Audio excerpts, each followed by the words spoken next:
Good morning student. देखिएगा, 12th class RBSC के लिए चैप्टर 4 का जो रिवीजन चल रहा था, अगर हम कल की वीडियो की बात करें, जो कल की क्लास थी उसके अंदर हमने प्रतिरोध के बारे में पढ़ा था। इसके अलावा हमारी जो कल की क्लास थी उसके अंदर हमने ओम के नियम के बारे में भी पढ़ा था।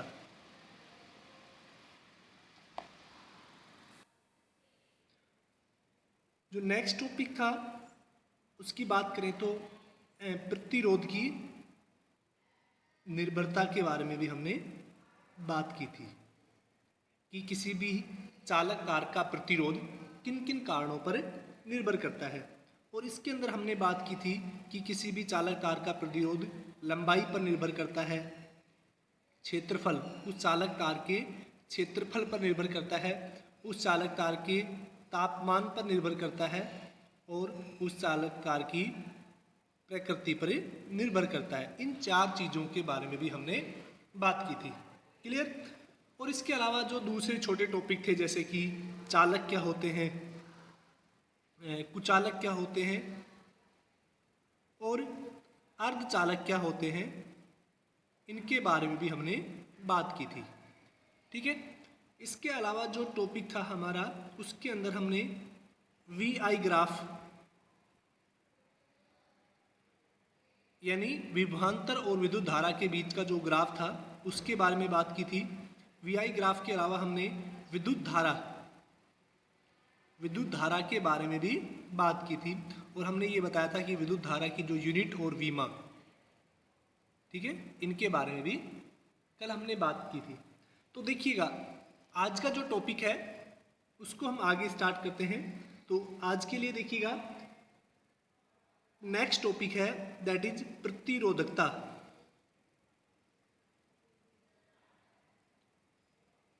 प्रतिरोधकता यानी जो प्रतिरोध होता है उसी से बना है प्रतिरोधकता। ठीक है। प्रतिरोध को हम बोलते हैं रेसिस्टेंस। क्लियर? लेकिन जो प्रतिरोधकता होती है वो कहलाती है रेसिस्टिविटी। अब प्रतिरोधकता क्या होती है उसके बारे में हम बात करते हैं। देखिएगा, हम जानते हैं कि किसी भी चालक तार का जो प्रतिरोध है आर, वो किसके समानुपाती होता है? उस चालक तार की लंबाई के समानुपाती होता है। क्लियर? हम ये भी जानते हैं कि किसी तार का प्रतिरोध आर है, वो उस चालक तार के अनुप्रस्थ काट क्षेत्रफल के व्युत्क्रमानुपाती होता है। क्लियर? तो यहाँ से देखिएगा, अगर हम इन दोनों इक्वेशन को लिखें तो हम इन दोनों इक्वेशन को किस तरह से लिख सकते हैं कि आर प्रोपोर्शनल एल अपॉन ए। यहाँ पर एल क्या है? उस चालक तार की लंबाई, और ए क्या है? उस चालक तार का क्षेत्रफल। क्लियर? तो यहाँ से हम देखिए बच्चों क्या लिख सकते हैं कि आर इक्वल टू एक, यहाँ पर नियतांक आ जाता है रो एल अपॉन ए। यहाँ पर जो रो है वो क्या है? नियतांक। ठीक है, जिसे क्या कहते हैं? हम प्रतिरोधकता कहते हैं। प्रतिरोधकता कहते हैं। क्लियर? अब देखिएगा, यहां से अगर हम बात करें तो रो की वैल्यू जब हम निकालेंगे तो वो कितनी हो जाएगी? R A upon L. तो प्रतिरोधकता का फॉर्मूला क्या होता है? R A upon L. तो प्रतिरोधकता आर ए अपॉन एल को ही क्या बोलते हैं? हम चालक की प्रतिरोधकता बोलते हैं। क्लियर? अब देखिएगा, अगर हम डेफिनेशन की बात करें, यानी अगर हम इसके कि प्रतिरोधकता क्या होती है उसको अगर शब्दों में बात करें तो शब्दों में कैसे निकालेंगे? आपने फॉर्मूला लिखा कि rho equal to R A upon L. ठीक है। अगर यदि यदि ए बराबर 1 मीटर स्क्वायर तथा एल बराबर 1 मीटर हो यानी जो तार का अनुप्रस्थ काट क्षेत्रफल है वो इकाई हो और उसकी लंबाई भी क्या हो, इकाई, यानी 1 मीटर तो लंबा तार है और उसका क्रॉस सेक्शन एरिया, अनुप्रस्थ काट क्षेत्रफल समझ गए ना आप, ये जो तार का ये वाला फेस होता है सर्कुलर फेस, इसको हम क्या बोलते हैं, उसका अनुप्रस्थ काट क्षेत्रफल, और इसकी ये लंबाई क्या है, L। अब देखिएगा, तो देखिए जब a का मान 1 हो जाए और L का मान 1 हो जाए, उस केस में जो रो है वो कितना हो जाएगा, R के बराबर हो जाएगा, क्योंकि a और L तो क्या हो गए, एक एक हो गए। अतः हम क्या बोल सकते हैं, 1 मीटर लंबे तथा 1 मीटर अनुप्रस्थ, 1 मीटर स्क्वायर अनुप्रस्थ काट क्षेत्रफल, अनुप्रस्थ काट क्षेत्रफल, इसी को हम क्या बोलते हैं, अनुप्रस्थ काट क्षेत्रफल वाले चालक तार का प्रतिरोध, उसकी प्रतिरोधकता कहलाता है।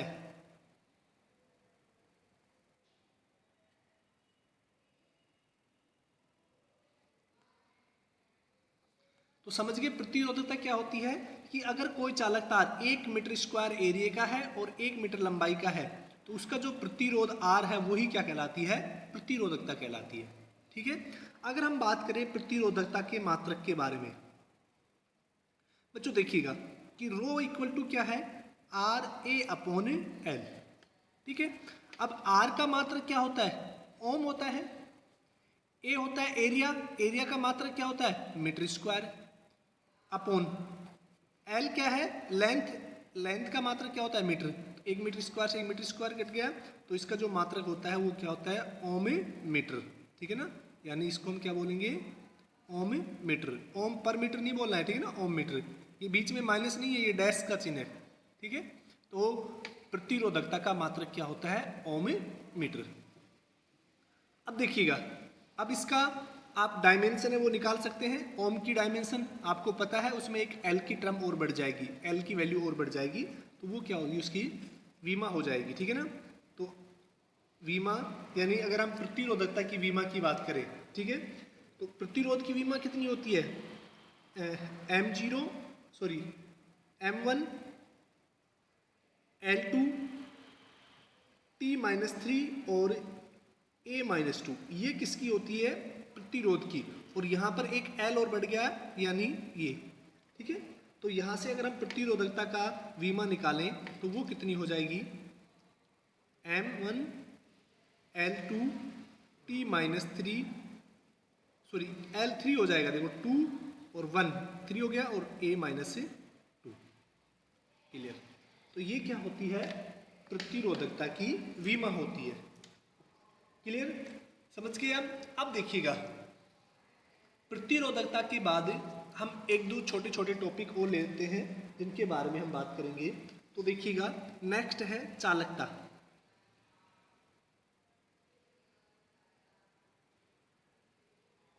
ठीक है, नेक्स्ट क्या है, चालकता, और इसी को हम बोलते हैं कि चालकत्व। तो चालकता या चालकत्व क्या होती है, कि प्रतिरोध का व्युत्क्रम चालकत्व कहलाता है।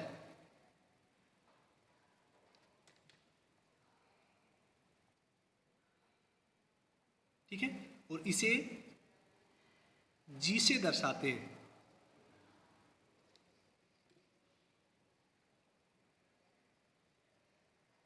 क्लियर, यानी जो चालकत्व है वो क्या होती है, G = 1/R, यानी प्रतिरोध का जो व्युत्क्रम है उसी को क्या बोलते हैं हम, चालकत्व। ठीक है, अब देखिएगा, चालकत्व की अगर हम बात करें मात्रक की, तो इसका मात्रक क्या हो जाएगा, ओम इनवर्स, क्योंकि देखो प्रतिरोध का मात्रक क्या होता है, ओम, तो यहाँ पर क्या हो जाएगा, ओम इनवर्स, यानी ओम की पावर -1। ठीक है, अब देखिएगा, नेक्स्ट हम बात करें विशिष्ट चालकत्व, ठीक है। नेक्स्ट टॉपिक है विशिष्ट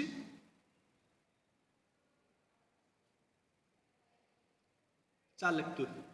अब विशिष्ट चालकत्व क्या होता है उसके बारे में देखते हैं। देखिएगा, आपको पता है बच्चों कि जो विशिष्ट चालकत्व है वो क्या होता है, विशिष्ट प्रतिरोध। विशिष्ट प्रतिरोध, और विशिष्ट प्रतिरोध को हम क्या बोलते हैं, प्रतिरोधकता। विशिष्ट प्रतिरोध का व्युत्क्रम विशिष्ट चालकत्व कहलाता है।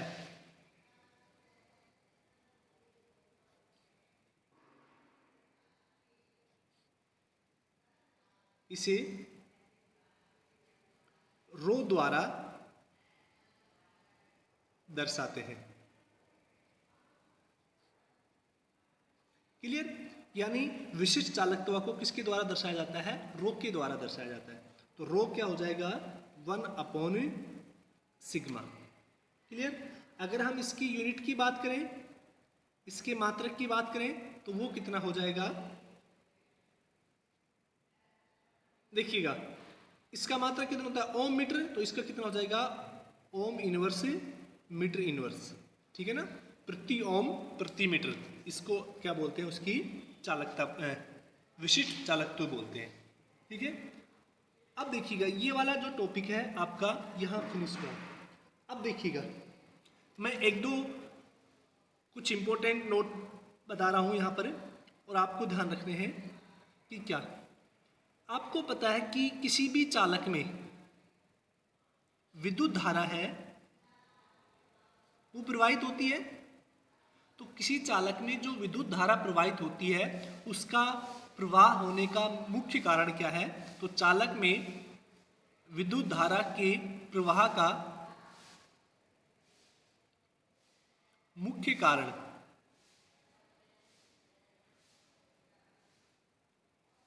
मुक्त इलेक्ट्रॉन होते हैं।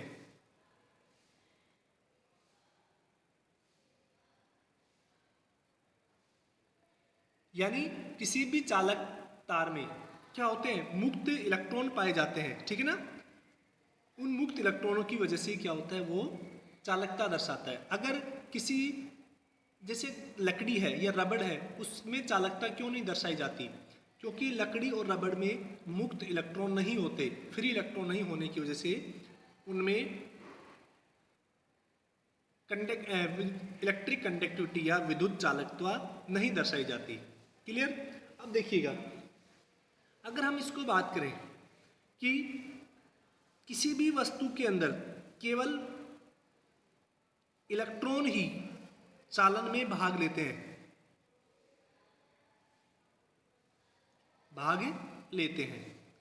इलेक्ट्रॉन ही चालक में भाग लेते हैं, इसका मीन्स क्या हुआ कि जो इलेक्ट्रॉन्स हैं वो ही एक पॉइंट से दूसरी पॉइंट पर ट्रांसफर होते हैं। क्लियर? प्रोटॉन कभी भी चालकत्व में भाग नहीं लेते।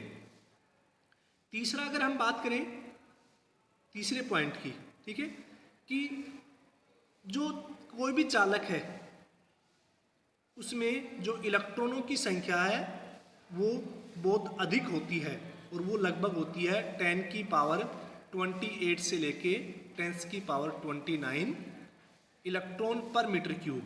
इतने इलेक्ट्रॉन पाए जाते हैं पर मीटर क्यूब में। तो किसी भी चालक के अंदर जो नंबर ऑफ इलेक्ट्रॉन्स हैं पर मीटर क्यूब के अंदर, वो एक लार्ज नंबर में होते हैं, बहुत ज़्यादा संख्या में होते हैं, ठीक है। तो ये कुछ आपको बताए हैं नोट्स के अंदर कि चालक में इलेक्ट्रॉन की वजह से होता है, ठीक है, इलेक्ट्रॉन ही भाग लेते हैं। क्यों? क्योंकि प्रोटॉन तो क्या होते हैं, उसके केंद्र पर स्थित होते हैं, ठीक है। और जैसे जैसे हम बात करते हैं, इलेक्ट्रॉन और प्रोटॉन है वो एक ही बल के द्वारा बंधे होते हैं, ठीक है। अब देखिएगा, आज का जो नेक्स्ट टॉपिक है उसके बारे में बात करते हैं हम, इलेक्ट्रॉन का अपवाह वेग, ठीक है ना। इलेक्ट्रॉन का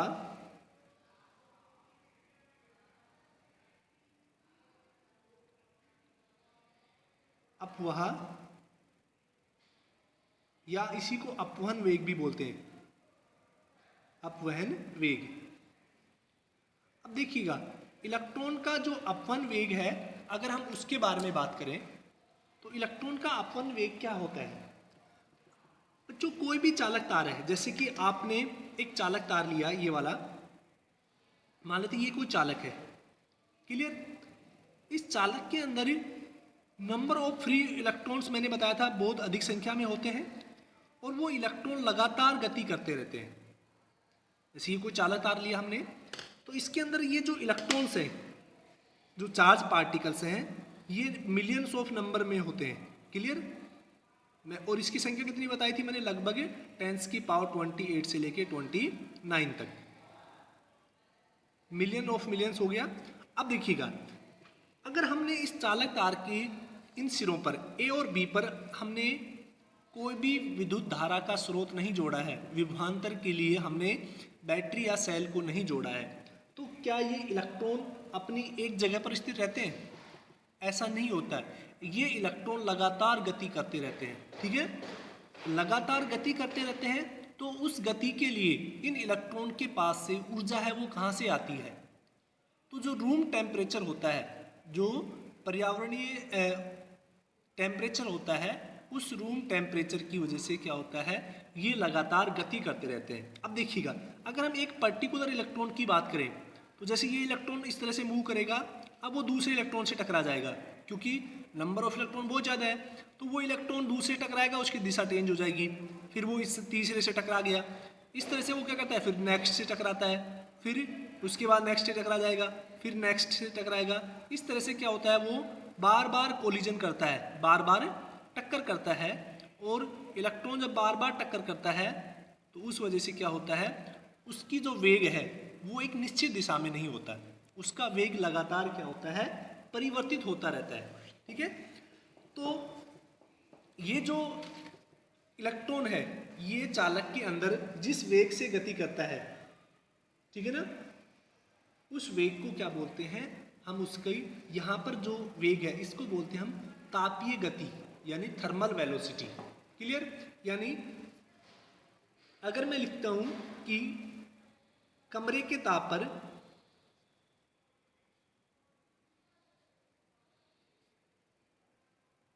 चालक में उपस्थित इलेक्ट्रॉन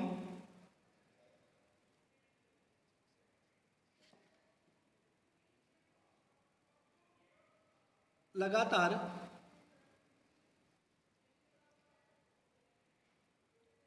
अनिश्चित दिशा में गति करते हैं तथा गति के लिए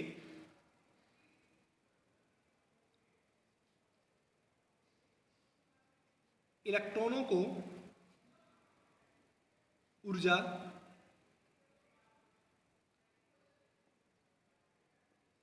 कमरे के ताप की वजह से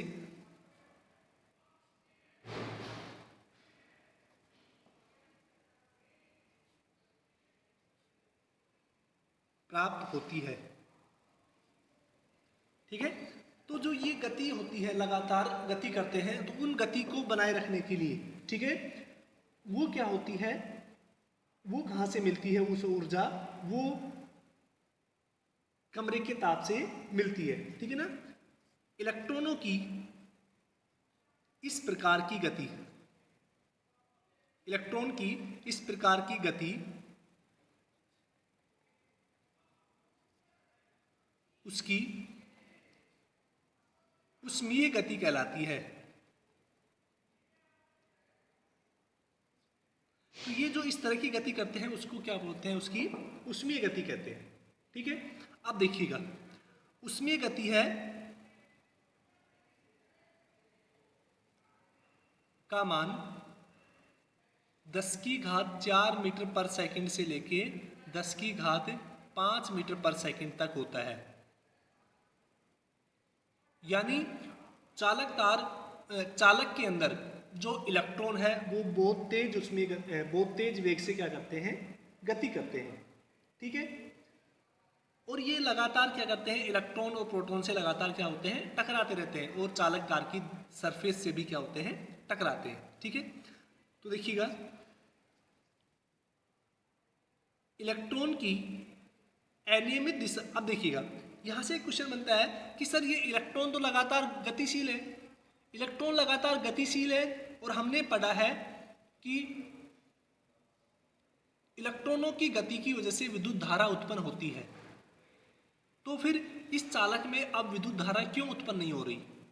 तो देखिए क्या होता है इसका रीजन कि इलेक्ट्रॉन की अनियमित गति, अनियमित गति की दिशा अनियमित होती है। इस अनियमित की बजाय इलेक्ट्रॉन की ऊष्मीय गति की दिशा अनियमित होती है, यानी एक पर्टिकुलर दिशा में नहीं होती, ठीक है, अनियमित होती है। अतः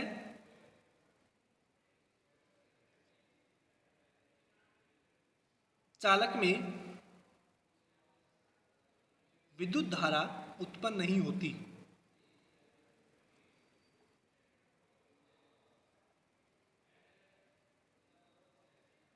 क्लियर? सभी इलेक्ट्रॉनों की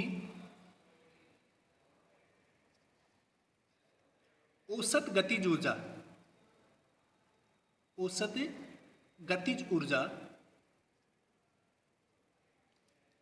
शून्य होती है। अब देखिए सभी इलेक्ट्रॉनों की जो औसत गतिज ऊर्जा शून्य होती है, इसका मतलब क्या है? अगर हम इस इलेक्ट्रॉन की बात करें, ठीक है, या फिर इस इलेक्ट्रॉन की बात करें, तो अगर पहले इलेक्ट्रॉन की प्रारंभिक गति u1 है, दूसरे इलेक्ट्रॉन की प्रारंभिक गति कितनी है? u2 है, तीसरे इलेक्ट्रॉन की जो प्रारंभिक गति है u3 है, इस तरह से जो n इलेक्ट्रॉन है उसकी प्रारंभिक गति कितनी है? un है।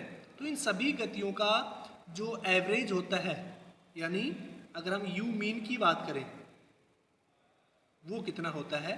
शून्य होता है, क्योंकि सारे इलेक्ट्रॉन इधर उधर रैंडम दिशा में, एक पर्टिकुलर दिशा में न चल के लगातार इधर उधर दिशा में क्या करते हैं? गति करते हैं। तो इस गति की वजह से उनकी एवरेज जो स्पीड होती है, एवरेज गति होती है, वो कितनी हो जाती है? शून्य हो जाती है। क्लियर? अब देखिएगा बच्चों, इसी के अंदर हम नेक्स्ट की बात करते हैं कि ये जो चालक तार के अंदर ये इलेक्ट्रॉन जो गति कर रहा है, ठीक है।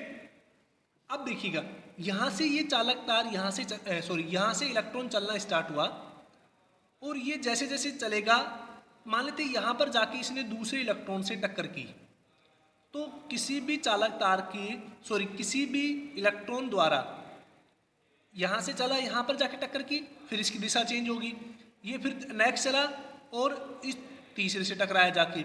तो यानी दो कोलिजन, यानी दो सक्सेसिव टक्करों के बीच की जो दूरी होती है, उस दूरी को क्या कहते हैं? हम मुक्त पाथ कहते हैं, ठीक है। तो नेक्स्ट टॉपिक क्या है? मुक्त पाथ, मुक्त पथ बोलते हैं इसको, फ्री पाथ। मुक्त पाथ क्या होता है कि किसी भी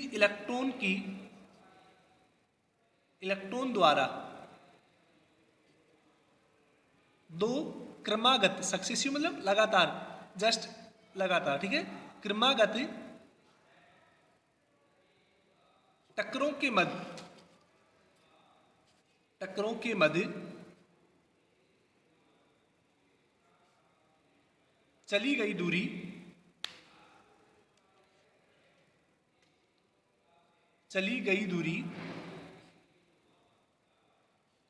मुक्त पाथ कहलाती है, यानी मुक्त पथ कहलाती है। इसे लैम्डा से दर्शाते हैं। किसे दर्शाते हैं? लैम्डा से। क्लियर? यानी लैम्डा से दर्शाते हैं मुक्त पाथ को। तो समझ गए मुक्त पाथ क्या होता है कि किसी भी चालक द्वारा यहाँ से और यहाँ तक, यानी किसी भी इलेक्ट्रॉन द्वारा दो क्रमागत टक्करों के बीच में जो दूरी होती है उसको हम क्या बोलते हैं? मुक्त पथ कहते हैं, ठीक है। अब देखिएगा, अगर हम सभी इलेक्ट्रॉनों को निकालें, ठीक है ना, सभी इलेक्ट्रॉन जैसे यहाँ से यहाँ, यहाँ से यहाँ, तो पूरा निकालें तो वो क्या हो जाएगा? माध्य मुक्त पथ हो जाएगा, ठीक है। और इसका मान लगभग 10⁻⁻9 मीटर के बराबर होता है। ठीक है ना, तो कितना होता है 10⁻9 मीटर के बराबर, यानी बहुत छोटी दूरी होती है ये। क्लियर। अब देखिएगा नेक्स्ट हम बात करते हैं, नेक्स्ट टॉपिक है इसी का विश्रांति काल। ये वाला टॉपिक है और ये इसको बात करते हैं विश्रांति काल।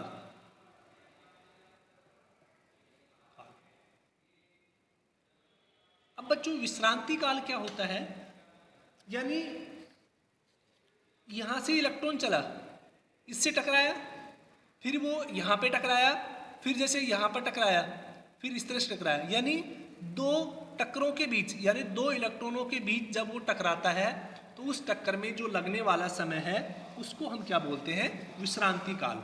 यानी दो क्रमागत टक्करों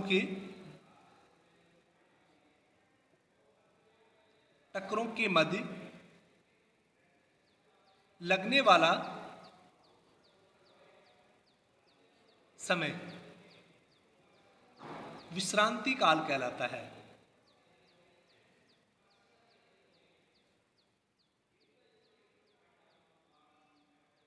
ठीक है। अब देखिए बच्चों कि ये जो विश्रांति काल है वो क्या होता है, दो टक्करों के बीच का समय। अगर हम बात करें विश्रांति काल को, तो विश्रांति काल को हम बच्चों टाउ से दर्शाते हैं, इसे से दर्शाते हैं, ये टी के जैसा ही है। ठीक है, थोड़ा सा नीचे से टीला दर्शाते हैं। क्लियर। तो समझ गए विश्रांति काल के बारे में हमने बात किया है। ठीक है, हमने इलेक्ट्रॉन का जो अपवन वेग है उसके बारे में अभी नहीं बताया, हमने केवल इलेक्ट्रॉन की ऊष्मीय गति के बारे में बात की है और इसके अलावा हमने मुक्त पथ के बारे में भी बात किया है। अब देखिएगा अगर हम बात करें नेक्स्ट टॉपिक की, और वो काफी इंपॉर्टेंट है, अपवन वेग, ड्रिफ्ट वेलोसिटी। अपवन वेग, इसी को हम अपवाह वेग भी बोलते हैं। अपवन वेग क्या होता है, अगर हम देखिए पीछे वीडियो के अंदर बात करें तो यहां पर जब चालक तार होता है, चालक तार के अंदर जो इलेक्ट्रॉन होते हैं वो एक पर्टिकुलर दिशा में गति नहीं करते हैं। क्लियर। वो लगातार रैंडमली इधर से उधर मोशन करते हैं। लेकिन अगर इस चालक तार के ऊपर आपने कोई विद्युत स्रोत प्रोवाइड करा दिया, जैसे कि ये चालक तार हो गया, आपने इस चालक तार के सिरों के ऊपर, माने तो ये पी और क्यू सिरे हैं, इस चालक तार के सिरों के ऊपर आपने एक बैटरी को जोड़ दिया। अब देखिएगा ये बैटरी होगी, इसका ये वाला प्लस टर्मिनल हो गया, ये माइनस। धारा किधर होगी, हमेशा प्लस से और माइनस की ओर बहेगी। ठीक है। अब देखिए क्या होता है कि ये जो इलेक्ट्रॉन है इनके ऊपर एक बल लगता है। अब वो बल कौन सा क्यों लगता है कि यहाँ पर एक विद्युत क्षेत्र उत्पन्न हो जाता है और विद्युत क्षेत्र की वजह से बल लगता है। अब उस बल की वजह से क्या होता है, ये जो इलेक्ट्रॉन है इस चालक तार में जो इलेक्ट्रॉन है वो क्या करते हैं, एक निश्चित दिशा में गति करना स्टार्ट कर देते हैं। किधर करेंगे, इलेक्ट्रॉन पर ऋणात्मक आवेश होता है तो वो धनात्मक प्लेट की तरफ, यानी धनात्मक टर्मिनल की तरफ क्या करते हैं, गति करना स्टार्ट कर देते हैं। अब देखिएगा इनकी जो ये गति है ये एक निश्चित दिशा में गति है। क्लियर। तो इस निश्चित दिशा में जो गति होती है उसी को हम क्या बोलते हैं, अपवन वेग। तो इसकी जो डेफिनेशन है वो क्या होगी, किसी चालक तार या किसी चालक के सिरों पर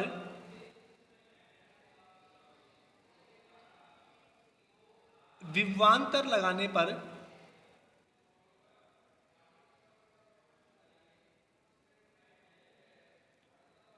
उस चालक में उपस्थित मुक्त इलेक्ट्रॉन एक निश्चित दिशा में गति करते हैं। अतः इलेक्ट्रॉनों की निश्चित दिशा में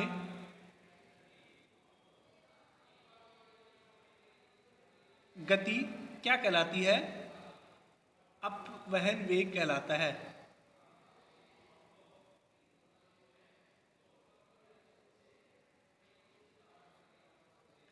ठीक है, तो किसी भी चालक तार के अंदर जो इलेक्ट्रॉन है वो एक निश्चित दिशा में गति करते हैं, उसको क्या बोलते हैं? हम अपवहन वेग कहते हैं। ठीक है, अब देखिएगा, अपवहन वेग को बच्चों हम वेग को हम किससे दर्शाते हैं? वी से दर्शाते हैं। डी का मतलब होता है ड्रिफ्ट, जिसको मतलब क्या होता है? अपवन, यानी अपवन वेग को हम वी से दर्शाते हैं। ठीक है, और वी क्या होता है? ड्रिफ्ट वेलोसिटी, इंग्लिश में इसको ड्रिफ्ट वेलोसिटी बोलते हैं। अब देखिएगा, जो अपवन वेग वी है उसका मान, इसका मान 10⁻⁻⁴ से लेके 10⁻⁻⁵ मीटर पर सेकंड होता है। अब देखिएगा, हमने अभी तक थोड़ी देर पहले हमने बात की थी किसके बारे में? उसमें गति के बारे में। उसका मान 10⁻⁴ से लेके 10⁻⁵ होता है, लेकिन अपवन वेग का मान 10⁻⁻⁴ से लेके 10⁻⁻⁵ होता है। तो अपवन वेग का मान बहुत कम होता है और गति से उसमें गति का मान बहुत ज़्यादा होता है। क्लियर? आज के लिए इतना ही। उम्मीद करता हूँ आपको समझ में आया होगा। अगर नहीं आया तो एक बार वापस से देखना। फिर भी कोई दिक्कत होती है तो आप ग्रुप के अंदर कमेंट करके पूछ सकते हैं। आज के लिए इतना ही, थैंक यू। इसके अलावा देखिए बच्चों, हमारे 4th चैप्टर का रिवीजन लगभग होने वाला है। अगर किसी बच्चे ने पर्टिकुलर चैप्टर या कोई टॉपिक नहीं किए हैं तो मैं उम्मीद करता हूं कि आप ग्रुप के अंदर बताएंगे, हम उसको उसकी PDF प्रोवाइड करा देंगे। आज के लिए इतना ही, थैंक यू।